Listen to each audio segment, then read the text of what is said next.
o que muda com relação aos lucros e dividendos? Então, lá no artigo 3º dessa lei, ele já traz que vai ter alteração na Lei 9.249, de 26 de dezembro de 1995. Essa é a lei que trata da isenção da distribuição de lucro. Então, ele já inicia nesse artigo falando sobre a alteração dessa lei, que ele vai incluir nela, teve alteração, que agora, a partir de janeiro de 2026, a distribuição de lucro vai estar sujeita à retenção de IRRF. Então, ele já começa falando sobre isso nesse capítulo da lei. Então, fim da isenção automática para grandes distribuições. Então, até 2025, na prática, os lucros e dividendos distribuídos pelas empresas aos sócios e investidores eram, em regra, isentos de imposto de renda na pessoa física.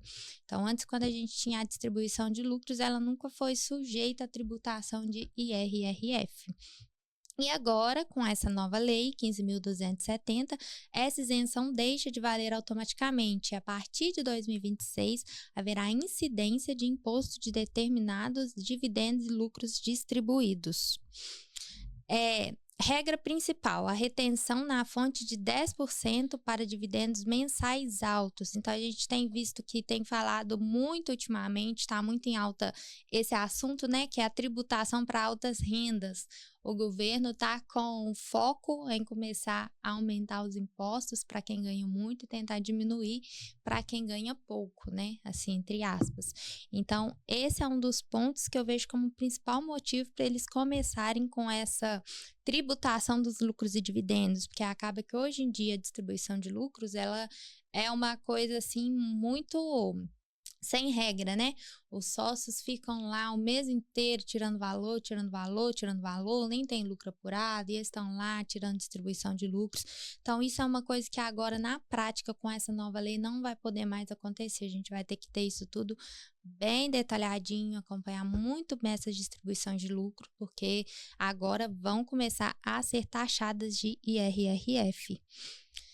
Então, a lei determina que se uma pessoa jurídica, mesma pessoa jurídica, pagar para uma mesma pessoa física residente no Brasil mais de 50 mil no mesmo mês, o valor total desse pagamento, não apenas o que excede 50 mil, isso é um ponto importante, sofrerá retenção de 10% de imposto de renda na fonte.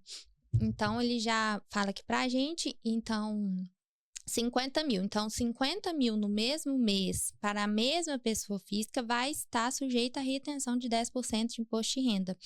E é importante esse ponto de mesma pessoa física, porque pode acontecer de eu ter na minha empresa 2 sócios e eu fiz uma distribuição de 25 mil para o sócio A e 25 mil para o sócio B. Aí, nesse caso, essa distribuição de lucros não sofreria retenção, porque é 50 mil para a mesma pessoa física, tá? Então, eu poderia distribuir 49 mil para o meu sócio A, 49 mil para o sócio B, que não estaria sujeito à retenção. É só 50 mil ou mais. E um ponto importante, que é sobre a tributação, né?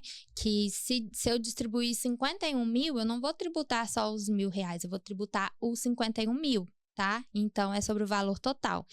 Eu trouxe até um exemplo aqui, que significa que se a empresa distribuir 70 mil, vai incidir 10% sobre 70 mil. Então, eu reteria R$7.000 sobre esses 70 mil. Caso haja múltiplos pagamentos por mês por essa mesma empresa, para o mesmo sócio, todos devem ser somados para verificar se ultrapassar 50 mil. E se ultrapassar, haverá tributo sobre o total. Então, outro ponto importante, eu tenho um sócio que faz várias distribuições no mês. Foi lá e fez 10 mil, depois foi lá e fez mais 20 mil, depois foi lá e mais fez 15 mil. Então, não é assim, uma distribuição eu fiz 50 mil, essa eu vou tributar. Não, é a soma de todas as distribuições realizadas no mês. Mesmo que eu distribuía 5 mil por dia, se no final do mês, somando tudo, der mais de 50 mil, todos esses valores serão tributados de imposto de renda. E os lucros e dividendos da empresa forem pagos ou remetidos a beneficiários no exterior, pessoas físicas ou jurídicas residentes fora do Brasil, também será aplicada a retenção de 10% também. Então, o sócio que morar fora do país, se ele também distribuir mais de 50 mil, ele também vai está sujeito à retenção de 10%. O Eustáquio Bial, entendo que é somente o que passar 1.000. Não, Eustáquio, é o valor todo, tá? Não é o que passa, isso não é uma base de isenção. Que 50.000 não é tributado, passou os 1.000 é sobre o valor todo, é tributado sobre todo o valor, tá?